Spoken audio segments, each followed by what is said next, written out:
اب ایران کے علاوہ پاکستان بھی زیر بحث دنیا میں اس لیے ہے کہ ہم نے کل ایک کلپ چلایا بنیامین نیتنیاہو کا، جس میں وہ ایران کے ساتھ ہی پاکستان کو گن رہے ہیں کہ یہ اگلا خطرہ ہو سکتا ہے۔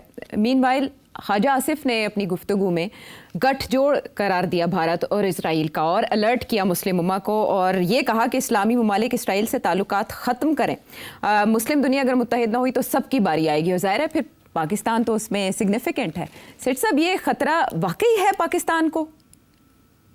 دیکھیے، میں نے بھی کہا تھا کہ Pakistan will be next after Iran جی، مگر میرا مطلب کیا تھا آج تھوڑی سی وضاحت کر دیتے ہیں۔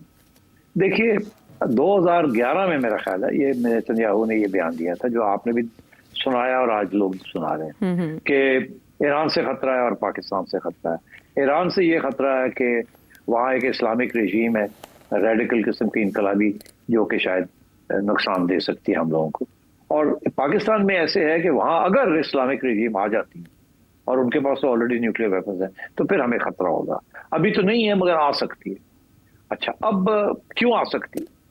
اب تھوڑا سا یاد کریں کہ یہ اس وقت کی بات ہے جب آپ نے یاد ہے آپ کو کہ وہ طالبان حملہ کر رہے تھے، اور ہمارے ہاں بھی رپورٹیں آ گئی تھی کہ وہ کہہ رہے ہیں کہ اٹک تک پہنچ جائیں گے، اسلام آباد ٹیک اوور کر لیں گے۔ جی جی بالکل۔ اور اس وقت جینیونلی انٹرنیشنل کمیونٹی پریشان ہو گئی تھی کہ یار یہ کیا ہو رہا ہے، یہ اسلامک ریڈیکلز جو ہیں، یہ طالبان جو ہیں، یہ سوات میں سے ہٹ کے آگے آ رہے ہیں، تو کے پی کو بھی اوور رن کر لیں گے تو پھر کیا ہوگا۔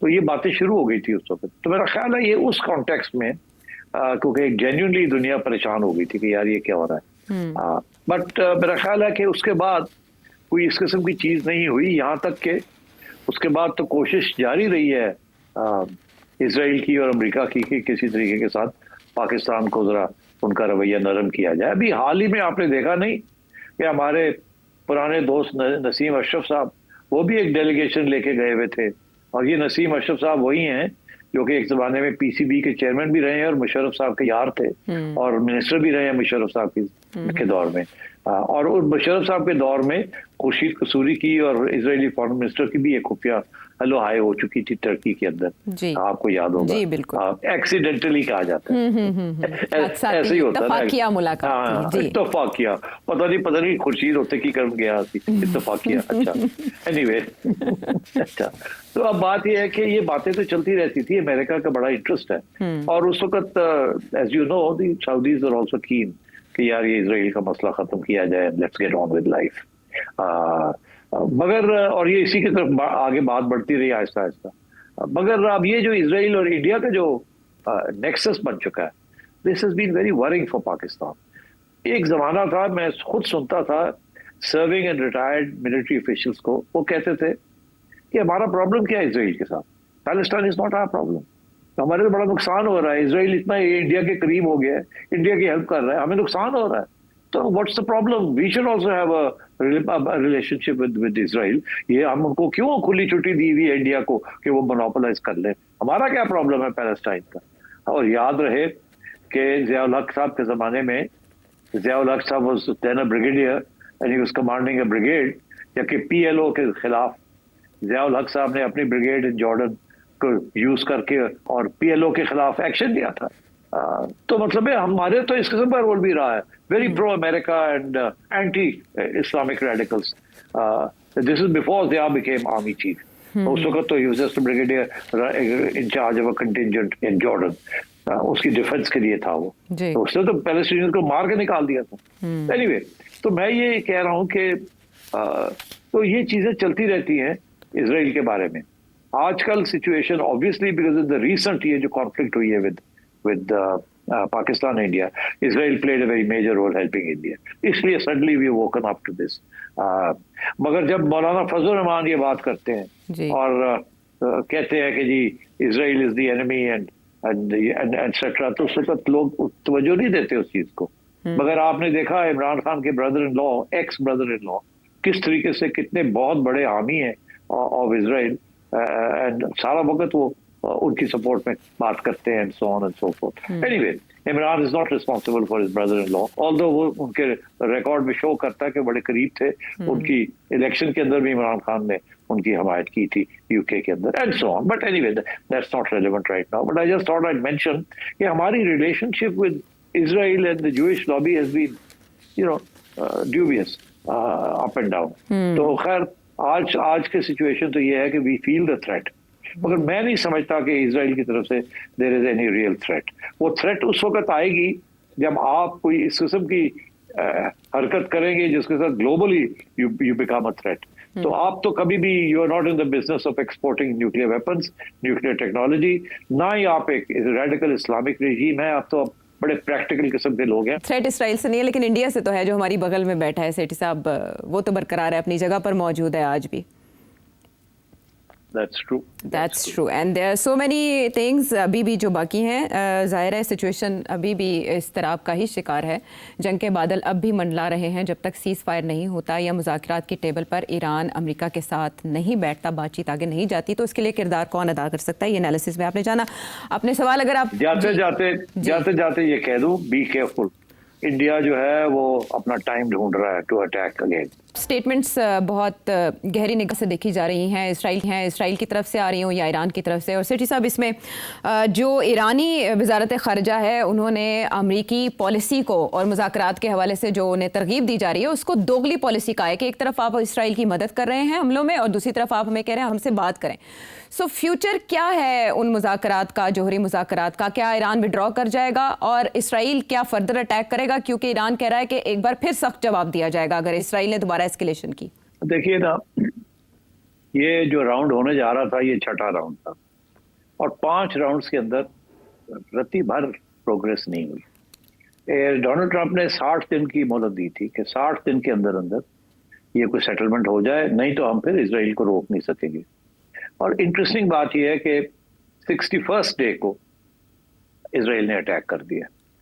इसका ये मतलब है कि इसराइल एंड अमेरिका इकट्ठे थे इस सब चीज के अंदर. 60 डेज में तैयारी करनी थी जो रह गई थी छोटी मोटी, to do whatever they wanted to do. They knew कि इनके डिमांड्स ऐसे हैं कि जी 3% पे आप ले आए and so on and so fourth, जो कि कभी भी ईरान एक्सेप्ट नहीं कर सकता था. सो इन्होंने डिलिबरेटली ये सारा कुछ किया. डोनाल्ड ट्रंप की ये कोशिश थी कि ये धमकी के साथ शायद ईरान मान जाए, और अगर नहीं मानेगा तो उन्होंने आंख मार दी थी इसराइल को कि आप कर लीजिएगा. अभी जितने भी मैंने वेस्टर्न एनालिस्ट के तबसरे सुने हैं इंडिपेंडेंट लोगों के, सारे ये कह रहे हैं कि सिर्फ अमेरिका नहीं, फ्रांस भी फुली इन्वॉल्व था, तो इन्फॉर्मेशन भी थी. और अभी आपने फ्रेंच प्रेसिडेंट के बयान तो सुन ही लिए, he is very pro Israel, और वो जिस किस्म की बातें कर रहे हैं, वेरी अग्रेसिव, कि हम ये भी हेल्प करेंगे और ये भी करेंगे और वो भी करेंगे and so on and so fourth. और यूके जो है वो ऑफिशियली तो साइलेंट है, मगर रशिया ने जो इल्जाम लगाया यूके के ऊपर कि जी आपके साइप्रस बेस से भी आपके जहाज उड़े हैं और आपने मिसाइल्स को डाउन किया, ईरानियन मिसाइल्स को एंड सो ऑन, जिसकी रिस्पॉन्स यूनाइटेड नेशंस में उनकी रिप्रेजेंटेटिव ने दिया है कि नो कॉल्ड इट नॉनसेंस, कि बिल्कुल रबिश है, नॉनसेंस है. मगर ये हो नहीं सकता कि MI5, MI6, SPU और मोसाद, इनके पुराने तल्लुकात है, हर चीज में ताउन करते हैं including with CIA. It's a closely net intelligence network, और ये हो नहीं सकता कि इनकी इंटेलिजेंस एजेंसियां जो हैं German, French, British and American, ये इकट्ठे काम करती हैं. They share information and intelligence, and on this score मेरा ख्याल है they were all on board to a greater और लेसर एक्सटेंट. मेरा ख्याल है मेन जो थी वो तो CIA एंड मोसाद, बट मेरा ख्याल है British and French intelligence were also involved, and so therefore सब अपने आप को कह रहे हैं हम तो कुछ नहीं, हमने तो किया कुछ नहीं. वो इसीलिए because now they want to move on and try and negotiate once, start negotiating once again. और ईरान ने ये कह दिया है कि we are not going to negotiate. मेरा ख्याल है चाइना और रशिया प्रेशर डालेंगे, अच्छा, यूनाइटेड नेशंस में भी और एल्सवेयर भी, ईरान के ऊपर भी और इजराइल के ऊपर भी और अमेरिका के ऊपर भी, कि ये वॉर को खत्म किया जाए और some negotiation should take place. But क्या रेजीम चेंज? मेरा ख्याल है both China and Russia will resist any attempt to change, to do regime change in Iran. So आगे आगे आगे देखना है कि इनका फॉल बैक पोजीशन क्या है, इजराइल की और अमेरिका की। आपने देख ही लिया कि अमेरिका ने फिर अपना एक मोहरा बाहर निकाल लिया है, रजा शाह पहलवी का बेटा, उसको निकाल लिया है। और अभी आपने देखा कि वो फिर से एक नुमाया होना होगी शुरू हो गए हैं, और अभी वो इजराइल पहुंच गए थे और नेतन्याहू के साथ बैठे हुए थे। तो वही है रेजीम चेंज, किसी तरीके से हम रॉयल्टी, जो पुरानी रॉयल्टी है उसको वापस री इंस्टॉल किया जाए ईरान के अंदर, ताकि it becomes a pro America regime. मगर मेरा ख्याल है कि इस वक्त ईरानियन पब्लिक जितनी भी वो इस ईरानियन रेजीम के खिलाफ थी, इस वक्त वो एक नेशनलिज्म इतनी स्ट्रांग है कि नफरत इतनी है अमेरिका के खिलाफ और इसराइल के खिलाफ इन द वेस्ट कि it is not likely to happen. और अगर पॉसिबल भी किसी स्टेज पे हुआ, because we can not rule out more assassinations and specially of civilian leaders, मैं समझता हूँ अगर इसराइल बेस बना सकता था ईरान के अंदर और वहां से ह्यूमन इंटेलिजेंस के जरिए, और कुछ लोग तो ये भी कह रहे हैं कि ह्यूमन इंटेलिजेंस इसराइल का बड़ा स्ट्रॉन्ग पॉइंट है, उन्होंने हमास को और हिजबुल्ला को भी ह्यूमन इंटेलिजेंस तरीके के साथ अंडरमाइन किया है, अंदर उनके लोग होते हैं और असैसिनेशंस भी इसी तरीके से करते हैं, और ईरान की जो डिफेंस एस्टेब्लिशमेंट है और इंटेलिजेंस एस्टेब्लिशमेंट उसके अंदर भी इजरायली एजेंट्स हैं, ईरानियंस जो कि who are now traitors who take money and do this because they're opposed to the Iranian regime. तो इस किस्म की चीजें भी हैं। तो अब आगे देखना है कि where will this take us? It's very difficult to predict कि ईरान जो है वो क्या संभाल लेगा इरानियन रेजीम ये सारी चीज को, या आहिस्ता आहिस्ता उनके हाथ से स्लिप कर जाएगी। जहां तक ईरान का ताल्लुक है, to be able to launch more missiles, मैं समझता हूँ कि बड़ा लिमिटेड ये अटैक होगी, इससे ज्यादा नहीं होगी। और हो सकता है कि इजराइल की तरफ से एक और वेव ऑफ बॉम्बिंग्स आ जाए, बट मुझे लगता है कि दैट विल बी ऑल। उसके बाद I think cease fire may be arranged. लेकिन ऐसे में दो बातें और भी हो रही हैं सेठी साहब, एक तो ये कि ईरानी रहबर आला को भी निशाना बनाया जा सकता है अगले फेज़ में, और ये कि ईरान न्यूक्लियर तजुर्बा भी कर सकता है दुनिया को एक मैसेज देने के लिए। तो इन दोनों में से क्या पॉसिबिलिटी आपको लगती है? और मीनवाइल इंडियन इन्वॉल्वमेंट की बात की जा रही है कि कुछ अरेस्ट हुई हैं ईरान के अंदर, ह्यूमन इंटेलिजेंस के पर्सपेक्टिव में बात कर रही हूँ मैं आपसे। इसमें कोई शक नहीं है that it's quite possible that Indian agencies may be involved also.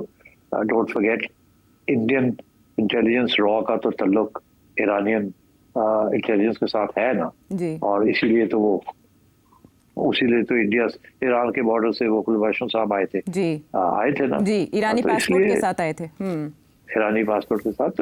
और ये चाह बहार वाली सारा ड्रामा जो है, तो रॉ वहां भी तो तल्लुकात है ना, तो डबल गेम्स तो होती है इंटेलिजेंस एजेंसियों के अंदर। देखिए बड़ी इंटरेस्टिंग इसमें जो सर्कमस्टांशियल एविडेंस है, सर्कमस्टांशियल एविडेंस ये है कि ये जो सारा ड्रोन्स का चक्कर है ना, ये वेस्टर्न मिलिट्री एक्सपर्ट्स जो हैं वो बड़े एक इंटरेस्टिंग बात कर रहे हैं। वो कहते हैं जो यूक्रेन के अंदर जो ड्रोन्स इस्तेमाल किया है वेस्ट ने, उसका स्टाइल वही है ऑपरेशंस का जो कि इंडियन ने पाकिस्तान के खिलाफ इस्तेमाल किया जी, और जो कि अब Israeli forces with in Iran उन्होंने वहां से जो ड्रोन्स लॉन्च किए हैं अगेंस्ट ईरान डिफेंस सिस्टम जी, न्यूट्रलाइज करने के लिए, अंडरमाइन करने के लिए, एरोड करने के लिए, they are the same, it's the same sort of attempt to jam and to create a blanket jamming effort ताकि आपके डिफेंसेस कामयाब ना हो। दिस इज व्हाई इंडिया ने पहले ड्रोन्स लॉन्च की थी अगेंस्ट पाकिस्तानी डिफेंसेस, ताकि इंडिया के जब एयरक्राफ्ट आए तो they can get a safe passage. इसी तरीके के साथ ईरान के अंदर भी इन्होंने यही किया, उनके डिफेंस, इसीलिए ईरान को समझ नहीं आई उनका हो क्या गया, उनका डिफेंस सिस्टम ही बैठ गया। And similarly in Ukraine, this is exactly the sort of tactics that the West has used or Israel has used. तो मैं ये समझता हूँ कि ये सारी चीजें आहिस्ता आहिस्ता इनके ऊपर रोशनी पड़ेगी और नजर आएंगी हमें कि ये नेक्सस क्या है, Israel, India, USA, France, Germany and so on. ठीक है।